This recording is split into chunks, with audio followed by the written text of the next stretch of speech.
Hello students, एक बार फिर से स्वागत है आपका दिल्ली कैरियर ग्रुप के ऑनलाइन प्लेटफॉर्म में। आज का जो हमारा टॉपिक है वो इकोनॉमिक फ्रंट से काफ़ी महत्वपूर्ण टॉपिक है। फॉरेन एक्सचेंज रिजर्व के बारे में आज हम डिस्कस करेंगे।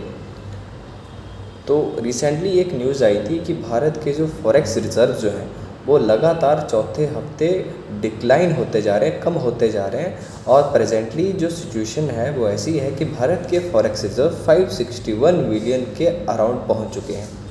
तो आज की हम जो क्लास है उसमें हम डिटेल से जानेंगे कि फॉरेक्स रिजर्व्स होते क्या हैं, इनका सिग्निफिकेंस क्या है और इनका रीज़न क्या है। इट इज़ द रीज़न कि बेसिकली फॉरेक्स रिजर्व डिक्लाइन हो रहे हैं। तो आइए सबसे पहले जानते हैं फॉरेक्स रिजर्व्स के बारे में, जिन्हें फॉरेन एक्सचेंज रिजर्व भी कहा जाता है।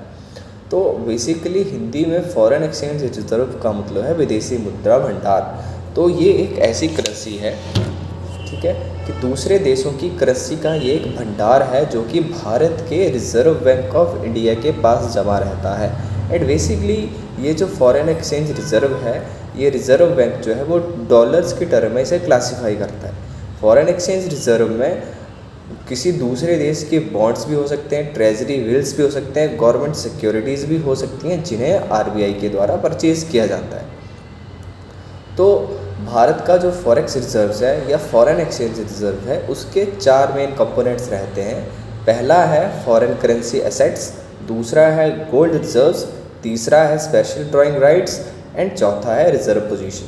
तो इनमें सबसे जो इम्पोर्टेंट कंपोनेंट रहता है वो होता है फॉरेन करेंसी एसेट्स। ये फॉरेक्स रिजर्व का सबसे बड़ा कंपोनेंट भी है। तो इसमें आता है दूसरे देशों से आने वाला पैसा।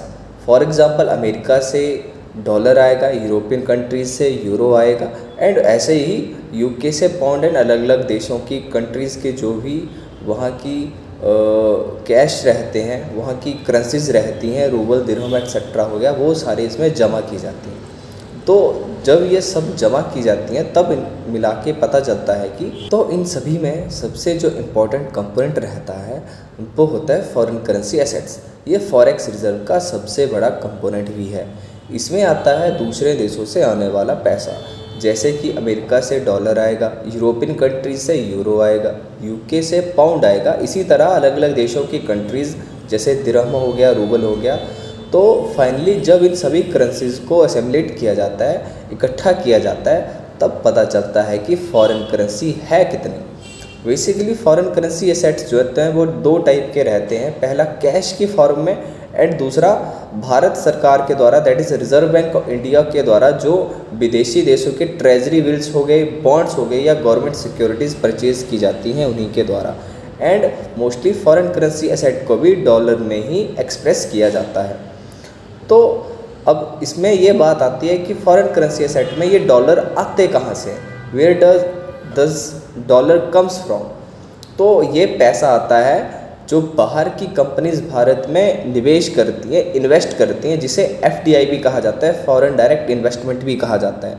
तो 2022 में फॉरेक्स रिजर्व का 60% हिस्सा, 2022 में फॉरेक्स रिजर्व का 60% ऑफ द मेजर पार्ट जो आया था वो एफडीआई से ही आया था।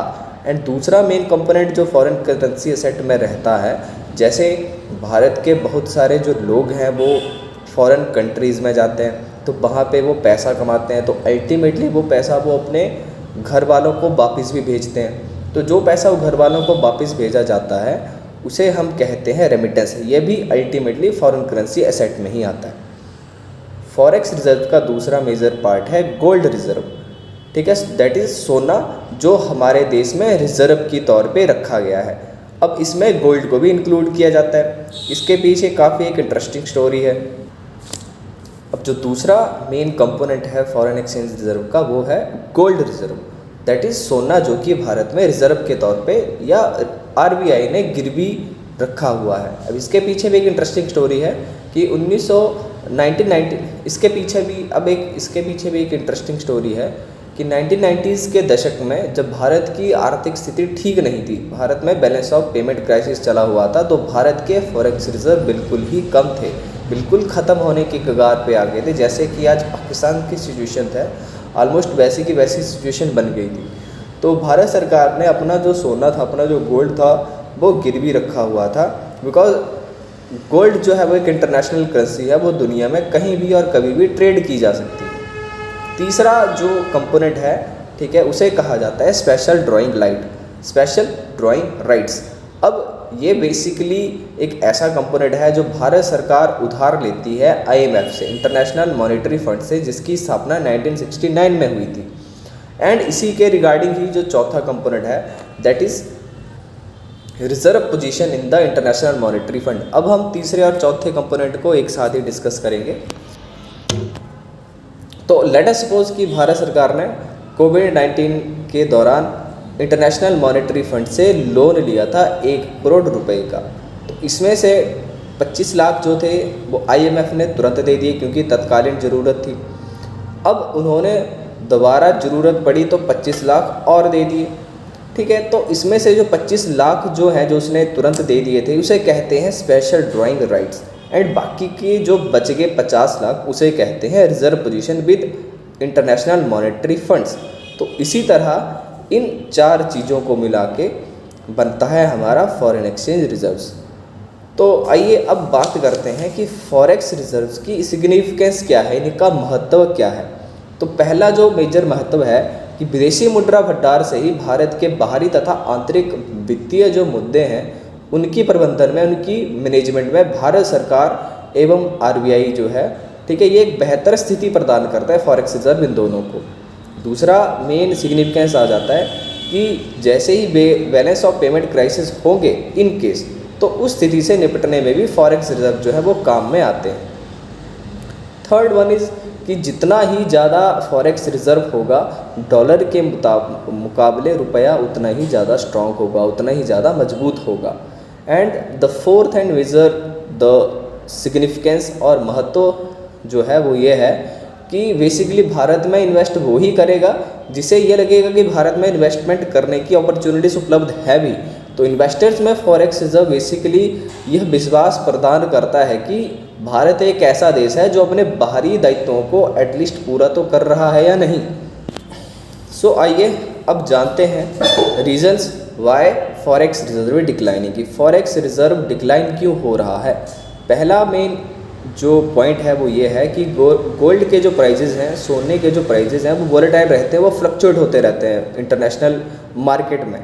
तो सबसे बड़ा फ़र्क पड़ता है फॉरेक्स रिजर्व में जब भी गोल्ड में बहुत करेक्शन आएगी, कि गोल्ड के प्राइजेज़ बहुत ही फ्लक्चुएट किए जा रहे हैं, कभी बढ़ रहे हैं तो कभी एकदम ही घट रहे हैं। तो इसी वजह से फॉरेक्स रिजर्व की मात्रा जो है, ठीक है, वो कम होती है एंड फॉरेक्स रिजर्व की वैल्यूएशन में भी कमी आती है इन्हीं की वजह से।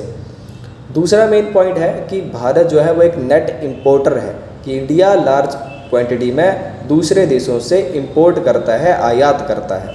तो दूसरे देशों से जब जब भारत के इंपोर्ट्स बढ़ेंगे तो भारत का फॉरेक्स रिजर्व भी कम होगा, क्योंकि यहीं से ही हमें फॉरेक्स रिजर्व से ही हमें विदेशी मुद्रा भंडार की पेमेंट करनी पड़ती है, विदेशी मुद्रा की पेमेंट करनी पड़ती है। दूसरी तरह हम कह सकते हैं कि अगर इंपोर्ट एक्सपोर्ट में काफ़ी मेजर डिफरेंस होगा तो उस डिफरेंस की वजह से भी भारत के फॉरेक्स रिजर्व्स पे फ़र्क पड़ता है। तीसरा जो मेन पॉइंट है वो है बढ़ते हुए कच्चे तेल के प्राइजेज़। इसका भी भारत के फॉरेक्स रिजर्व्स पे असर देखने को मिला है, क्योंकि भारत की जो कुल तेल की डिमांड्स है उसका 86% जो हिस्सा है भारत वो कच्चे तेल का आयात करता है, उसका इंपोर्ट किया जाता है। तो मोस्टली ये जो आयात है वो दूसरे देशों से डॉलर में ही किया जाता है, क्योंकि डॉलर एक इंटरनेशनल करेंसी मानी जाती है, ठीक है। And the fourth and main point is कि भारत में 2/3 ऑफ द डिक्लाइन जो देखा गया है वो वैल्यूएशन चेंज की वजह से देखा गया है, कि जो डॉलर है वो रुपी के मुताबिक काफ़ी अप्रिशिएट कर रहा है, उसकी वैल्यू काफ़ी बढ़ रही है। आइए अब डिस्कस करते हैं कि क्या ये घटता हुआ फॉरेक्स रिजर्व भारत के लिए चिंता का विषय है या नहीं। तो अगर एक्सपर्ट्स की मानी जाए तो भारत के पास अभी इतने फॉरेक्स रिजर्व्स हैं, ठीक है, टोटल 5 प्रेजेंटली जो है वो there are $560 billion of forex reserves are there with India. तो इट इज़ सपोज दैट कि ये जो प्रेजेंटली जो फॉरेक्स रिजर्व्स है इनसे भारत का 10-11 महीने का जो सामान है, जो आयात है, वो अभी किया जा सकता है। तो अभी ऐसी कोई वरीसम सिचुएशन नहीं है। Thank you, have a nice day.